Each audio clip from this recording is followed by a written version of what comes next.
Hello, the day has finally arrived. Intro to AutoCAD. So you fought the good fight. You were able to get the software downloaded. And now we're going to hop in and start learning this stuff. Okay, so what we're going to go through in this PowerPoint, walk through all the buttons in the ribbon and how that works, as well as typing commands into the command line, or at least watching those commands appear as you click on the buttons. We'll learn how to zoom and pan and rotate objects. We'll start in 2D and then go to 3D, but there's going to be a lot of good tools over here in the nav bar that you'll want to know how to use. At the very bottom of the screen, there's buttons on the top and buttons on the bottom. On the bottom, this is going to control your snap settings, and the three little lines over here actually will let you customize the ribbon. In fact, you can customize the top and the bottom by clicking on things and moving things around. So we'll go through how to customize your work area, make the buttons large or small, move panels of tools around, and just some of the basics of walking around all of the stuff in AutoCAD. As part of this introduction, I'm going to have you try out each of the concepts that's presented here. Take a screenshot showing you mastered that concept and turn that screenshot into a PowerPoint that you'll turn the PowerPoint in as part of your homework. So every time you see a green slide like this in the video or in the PowerPoint, that's a time to pause the video, try this out in AutoCAD, grab a screenshot showing that you were able to get through that concept, and then once you have that bit of it mastered, go ahead and resume playing the video and then get through that next concept. Okay, when you first open up the program, this is the screen that you'll see. At the bottom, you'll notice two different tabs. So it starts you out in the Learning tab, and this is a great place to start. There's a few videos. These are very short. They're just like 4 minutes, 2 minutes, 2 minutes. First homework assignment, watch a couple of these getting started learning videos. Take a screenshot of something out of one of these videos with what you learned from it. Create and start drawing.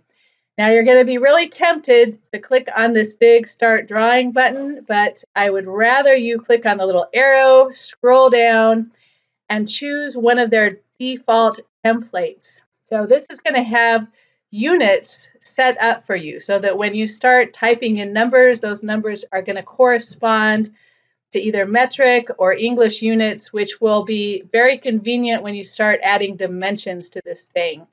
So rather than just start drawing, go ahead and choose one of these default templates. And in the future, we will actually create our own template. So once you have your ribbon customized and all your line types and layers and dimension styles, so you don't have to reset those things over and over and over again every time you reopen a document.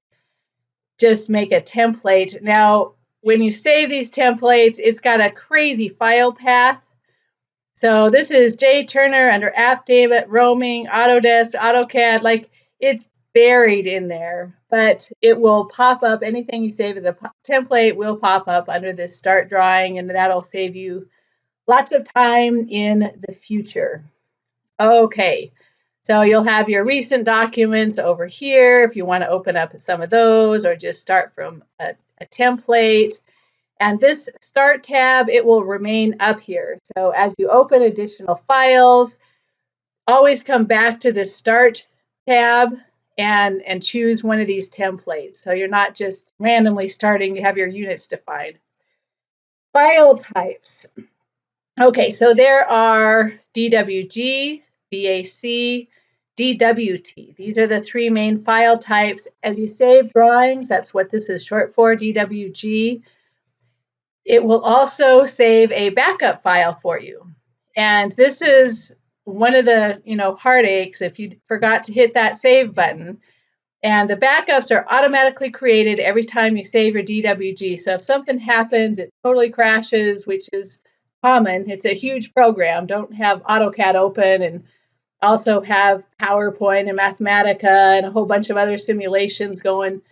Shut everything down and only have AutoCAD running if you don't want it to crash regularly. So you'll be saving files, hoping it doesn't crash. If it does crash, what you do is you just take this BAK, this backup file, rename it to a DWG, and hopefully you have most of your work still in there. But get in the habit of hitting that save button often, which is right up here at the top. There's a little save. Okay, DWT, those are the templates that pop up under the Start menu. And again, start a new file with one of these templates rather than just a generic Start Drawing to save yourself some headache in rescaling everything once you see how your dimensions are listed in there. Okay, yeah, the AutoCAD is the English, AutoCAD ISO is International Metric template. So one or the other, if you're thinking in inches or centimeters, choose one of these default templates. Over here, so if you hit the big red A in the very corner, upper left-hand corner, you can go ahead and save as a drawing or save as a template. And those templates will then show up in this pull-down menu, even though they're buried in the file down here. You can also export to 3D printers and the import. So importing files from like SolidWorks or some other CAD software, I found that you can copy and paste two-dimensional sketches over fairly well, but the three-dimensional objects still have a ways to go before you can import anything very well.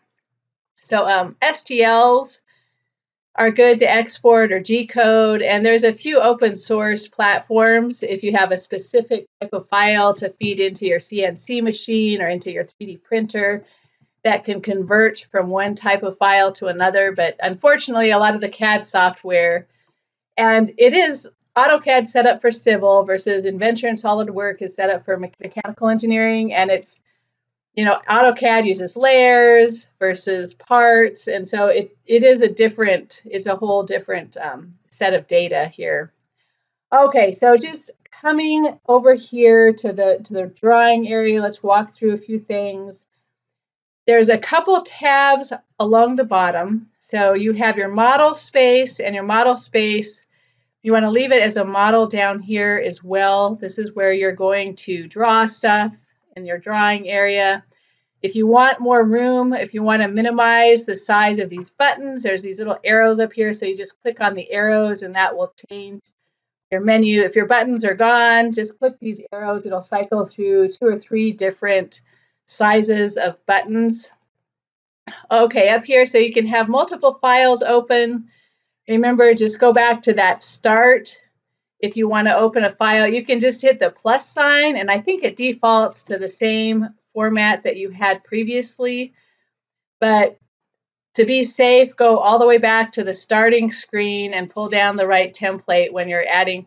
And it's nice to have multiple files open so that you can copy and paste from one to another, maybe have a couple different versions of something going on. So tabs on the top for different files, and then tabs on the bottom for model space and paper space. So if I come down here and click on one of the layouts, and again, we can have a bunch of different layouts. This is if we're going to actually print it on a printer, or maybe you have a giant plotter that will have a huge poster.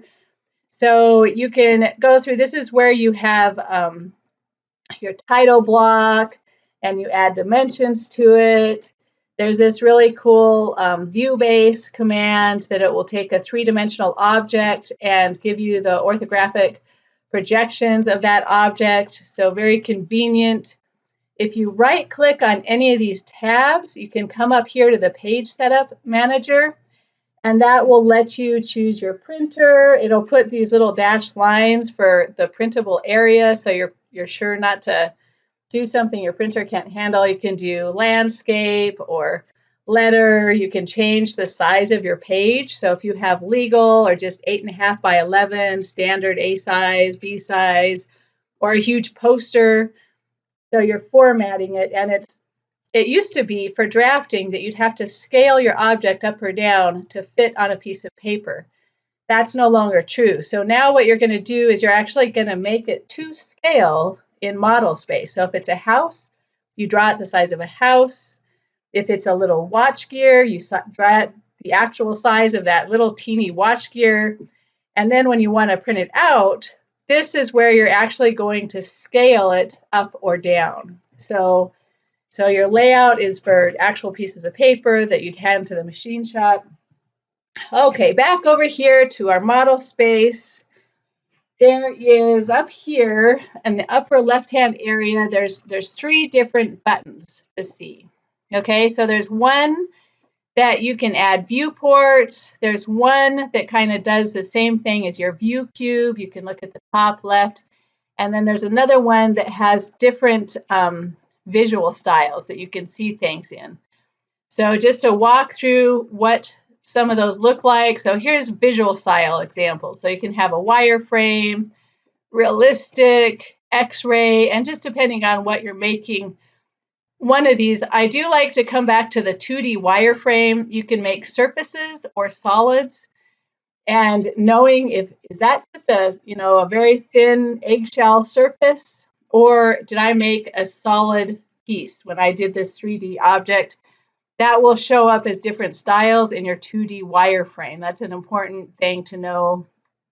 And then realistic versus, yeah, so play around and you just click on this, what the text in here, and then you can click on some different visual styles to play around with it. The custom views. Okay, so this is if you want to look straight at the top of it, at the right-hand side, at the front of it. If you want to kind of have some isometric view, you can have parallel, where all of the lines are parallel to one another, or perspective, which is where you have a vanishing line or vanishing point, something that you use for architects, like houses or big landscapes. You'll use a perspective versus parallel. You can get these same views by clicking on the sides of your view cube, or like the corner of your view cube. Another way to rotate around is you can click on your scroll key and hold it down on the shift button of your keyboard. So if you're clicking both of these, you can kind of move your mouse around and it will rotate your object. So lots of different ways to do exactly the same thing, and they all work. Okay, this little plus sign here. And the viewports, these are kind of nice. So what we changed between, so this is 3 with one large one on the left and then 2 different viewports on the right. And so what we went through, we changed from one large viewing area to now we have 3 viewing area, and you can have just a couple different views going on, and that can be helpful. If you want it to go away, then you can just come back to the single viewport. Okay, what else? Let's see, we've got the nav bar over here. Let's just look at this thing. So if you click on this little tool, you'll get something that lets you orbit and pan right there next to your cursor. Here's pan, so it turns your cursor into a little hand, and you can left click and just move things left, right, up, down. If you have your object is really small or really big, you accidentally scrolled out, the zoom button will automatically get things to just fill up your screen. This is a nicer orbit, so another way to rotate around views rather than the view cube. Homework slide number 2, and this is, I want you to try out all of these viewport controls. Grab 3 screenshots. One screenshot showing that you explored the different visual styles. One screenshot shows you explore the different views, and please try out the view cube as well as what's here in the viewport controls. Try using your mouse and some of the different orbit tools for this. And then third, try out creating a viewport. So create some different combination of viewports, orient your object differently in the different viewport export and turn this in to show that you made it through these controls. Okay, one thing to talk about before we get into it, if you find yourself squinting at the screen, like maybe the command line, it's too small, you can't see the buttons, so this is really important. If you right click, it doesn't matter where, just right click anywhere on the screen, you'll get a little menu that pops up with options, and this will allow you to change the font size of your command line. So under this little display tab, fonts, you can pop it up from a font size of 10 to 14, which is much better than 10. You can change the size of your crosshairs. You can change your color scheme from dark to light. Over here in drafting, so there's all these little markers if you're at the corner or the midpoint, and you can change the size of those. So yeah, take some time to customize your work area, and then when you get it set to something you like, again, save it as a template so you don't have to go through all these little customizations over and over again every time you open up a new file. But this is, yeah, make sure that you have buttons enlarged and font, a nice large font size so you're not squinting at the computer. That's important. Homework screenshot number 3. I want you to take a screenshot showing you were able to change the font size in your command line. Grab a screenshot showing you were able to get these menus open and that you have the ability to change all of your marker sizes and the background color. Experiment with a couple of these, and let's do this now rather than later to avoid any ergonomics injuries. So yeah, no squinting. Change all of these settings so that you're not squinting at the screen. The ribbon. So this is where we'll start, and you kind of work your way from left to right, drawing, modify tools, annotate, layers. This is one of the big advantages of AutoCAD over some of the other software like SolidWorks and Inventor, is just how you can organize pieces of your drawing, and we can play around. I don't want you setting lines over here. We'll actually set all of this in layers. It's much better. And so we've got tools up here. If you click on line or circle or something up here, text is going to appear down in your command line. Or you can just type in your command line to get something started. So 2 different ways to start telling it what to do. It's faster to type it than to find the right button up here. And so those who are experienced, who have been doing this for years and years, there's even shortcuts. Like you don't type in the entire word CIRCLE, you just CIR and you'll get circle real quick. So it's faster, but while you're learning, click on a button and then read. It'll automatically fill in what that same thing would have been if you typed it in. Okay, so you click on a button, you come over here, and you only get one line at a time, but if you want to see all the past commands that you've used, you can hit this arrow, and it will give you a whole series of what you've typed in there. Also, with the undo and redo buttons, you can undo one thing, or you can click on this and pull it down and undo a whole string of commands if you want to. So that's kind of convenient. Explore these arrows underneath all of the tools. Okay, so here's an example. So let's say I want to draw a circle. Well, it needs a lot of pieces of information here. So you start by saying we're going to make a circle, not a rectangle or a line. You type it in, and then it asks you for something. So this is what's going to, the text that shows up in the command line. So it says, what is the center point for your circle? And if I know the center point, then I'll type that XY coordinate in. The other way that I can define a circle is maybe I want it to go through 3 points or 2 points, or I want to give it a radius. So in the square brackets, it's going to give you a few other ways to define your shape. And you can either just type in what the default is, or you can click on something in these square brackets to walk through a different way of defining it. Okay, so now we have the center point, and it's going to keep asking us questions. Okay, what is the radius of your circle? And if I want to tell it what the diameter is instead of the radius, then I can click on diameter, or I could say D for diameter. But one way or the other, I need to tell it how large. So typing in 8 here, that's going to tell how large the radius is. Okay, if I want to do one command after the other, you can actually just hit enter. So yeah, you can just type CIR instead of circle as a shortcut.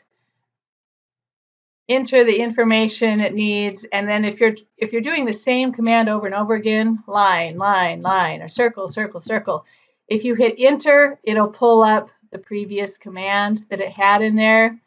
So then you go through this again, and everything in AutoCAD, it's a graph. This is not a picture, it's a graph. You can zoom in infinitely, and it will never get pixelated because it's not like a JPEG image. It actually is data, it's a graph, and part of this is learning how to think of things in terms of Cartesian XYZ coordinates. Okay, so you're entering in, and you'll see something now. It says, oh, we used 8 before. And it gives you something in these kind of triangular brackets. So if you want to create the same circle again, I can hit enter, and it will do whatever is in these kind of triangular brackets. So enter to do the default of what it suggests, or you can change what information you're feeding it in the square brackets, or you can actually type in just a number as this comes up. Okay, so you hit a command, you type in line, it says, okay, where do you want my line to start? So let's start at this XY coordinate. And for all of these, if you ever get stuck that you type something in and hit escape, escape will get you out of any loops that it gets stuck in, and escape is going to be the most used key in AutoCAD. You end up hitting escape over and over and over again as you walk through this. So yeah, escape, escape. That was a nice key when that was added to the keyboard.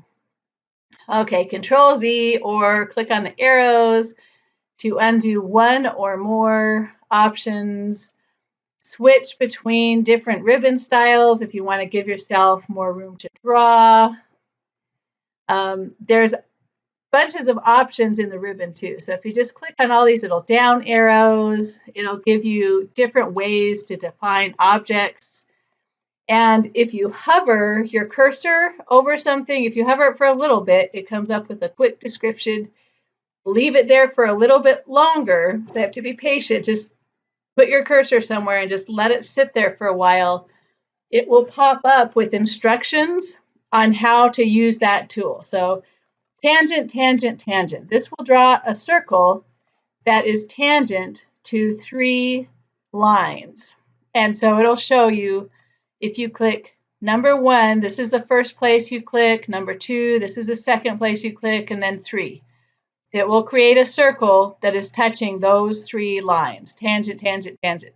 So yeah, explore all these drawing tools by just hovering your cursor over it, and then patience, wait for it to pop up with the instructions on how to use it.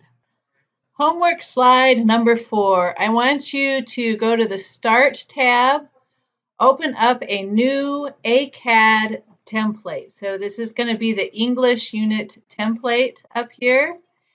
And then from scratch, draw this spike. So I've given you the XY coordinates here, a single line with all of the segments connected. You can just keep adding coordinates to it, and it will keep drawing line segments. Here's another line segment. And here are the tires. So experiment with drawing a circle, where the center of the circle goes, the radius. If you hit enter, it will bring up that circle command again. So if you're saying circle, circle, if you're doing the same command over and over again, try out this shortcut where you can just hit enter to bring up that previous command. Here's a center for the next circle. And again, if you're using the same radius, the same diameter over and over again, whatever shows up in those brackets, so try it out. Instead of actually hitting 8, hit enter and see that it does what's inside of those brackets. So try out a few of those drawing commands. If you'd like, add a few things to the bike. So use the offset or change the frame a little bit, but make it through at least this much of it with some basic drawing tools where you're looking up in the ribbon, typing things into the command line. Customizing your tools. So any blank area and pretty much anything. If you right click on anything, you'll get extra options. So you can get extra buttons, extra panels, and if you're missing buttons, just right click and whatever you have selected here, that's the tools that are going to be showing up in your ribbon. And that's pretty universal. You can do that for Word and PowerPoint. All of the Office software has very similar things that you can customize what is showing up in that top ribbon of your page. Okay. Let's say I'm going back and forth between my drawing tools and maybe my annotate. And I find myself going back and forth, and I just want those in the same place. You can actually click on that tool and drag it into your drawing area, and then it will stay in your drawing area as you go to another tab with a whole nother set of tools. So that's another thing you can do. And if you ever want to drag it back, you just go to whatever tab you want it in, click on it, left click, and drag it back into wherever you want it. So that's another way that you can customize your drawing area. Homework number 5. I want you to play around customizing your work area again. So a couple different things. Pick some of the tools and see if you can just pull them down into the drawing area out of the ribbon. Then go ahead and hide the buttons in the ribbon. So cycle through these arrows over and over again so you can see you can go back and forth between showing all those buttons or not. And then maybe play around with the viewports again. And also over here, go ahead and use the zoom tool. So create a custom work area, take a screenshot of it, and then go back to the traditional one. So hit these arrows again, show the tools palette. You can pull this back into the ribbon and make sure you know how to move everything around in there. Nice. Snap and alignment tools. This is extremely, extremely important. Let's go ahead and zoom in on this toolbar at the bottom of the screen. So what we have here is a bunch of tools. So model versus paper space. First, make sure that you are in model space if you're drawing. For paper space, we'll do all of that in the layout tabs, not the model tab. So keep everything in model space and draw to scale. For grids, so you can either have a black background or something with grid paper on it, depending on those lines showing up or not, is just this first little grid being dark blue or not. So if it's blue, it's going to show up. If it's gray, it's off. If you want to actually snap to grids, so that's this next little tool, and again, if it's blue, that means your lines are going to snap to your grids, and you can actually right click on this and set how large these grids are. So if you want straight lines, snap to grid. If you don't want your lines snapping to grid, then it needs to be turned to gray.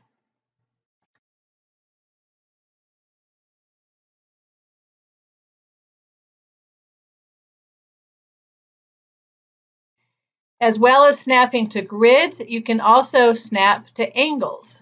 So if you want everything to follow 30 and 60 degree angles, or maybe 45, 90, 15, 10, 20, 30, there's all different types of settings to snap to your angle. Blue, it's snapping to it. Gray, it's not.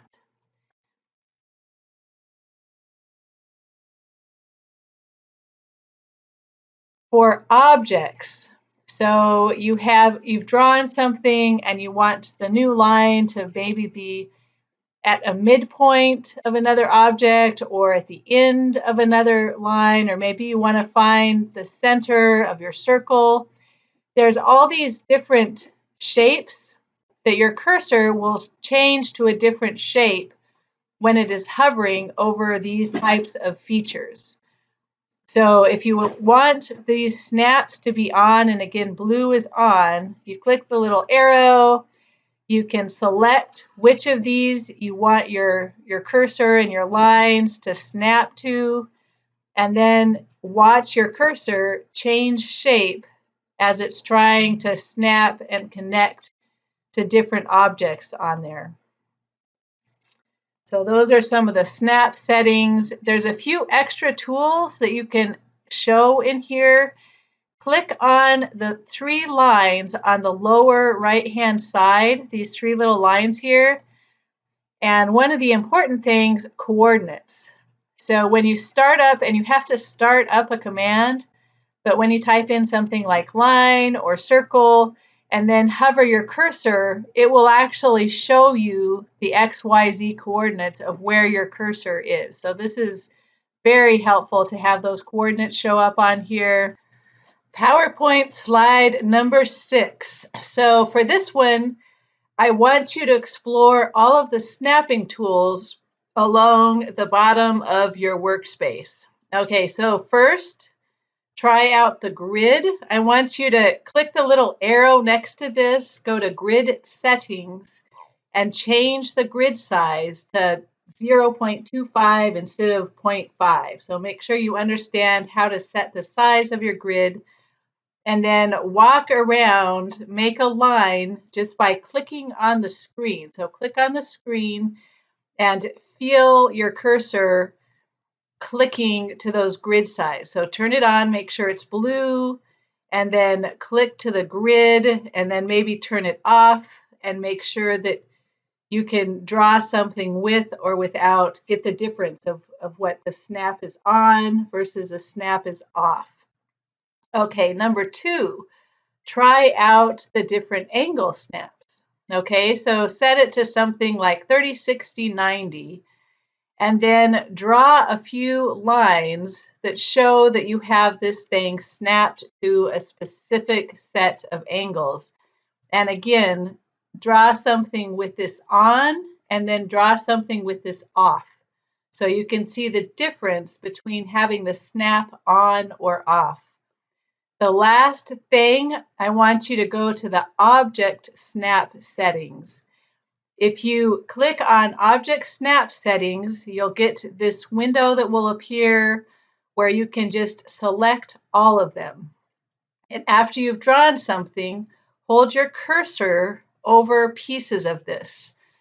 Watch the change in shape. So as you get to the center of a line or a center of a circle, or the intersection of 2 lines, see that the shape changes and that you can snap. You can click on the screen and start drawing at midpoints and intersections and centers when you have this snap on. Again, experiment turning this on and off. So I should see some lines that are snapped to the center that show that, oh yeah, I can grab the center of that line if I just turn that snap setting on, or other lines that are not snapped to anything, that if you get frustrated and it's trying to go to one point and you don't want to snap, that you can turn that thing off, make it gray so that it's not snapping, and go back and forth between those snap settings. There's also your dynamic input that is not on here by default that you can show up. And there's 2 different ways to type in commands, using the command line down here or the dynamic input, that this little button will appear when you click it up here. Dynamic input, it puts a little command line right by your cursor, and then when you're typing in coordinates, it's with reference to the previous point that you were at. So I can say go forward 10. And that is with respect to the last dot or the last line you drew. Versus if you're using the command line, every XY coordinate, it's going to be with respect to where your user coordinate system is.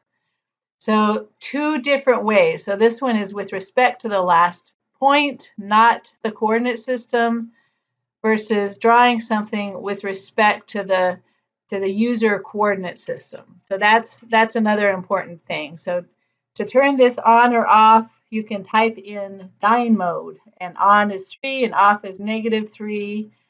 Here it shows in the command mode. Dynamic mode is on or off, or you can click it on or off if you put this little tool into the bottom of your screen. It shows up like this, and you'll see that little command line pop up next to your cursor.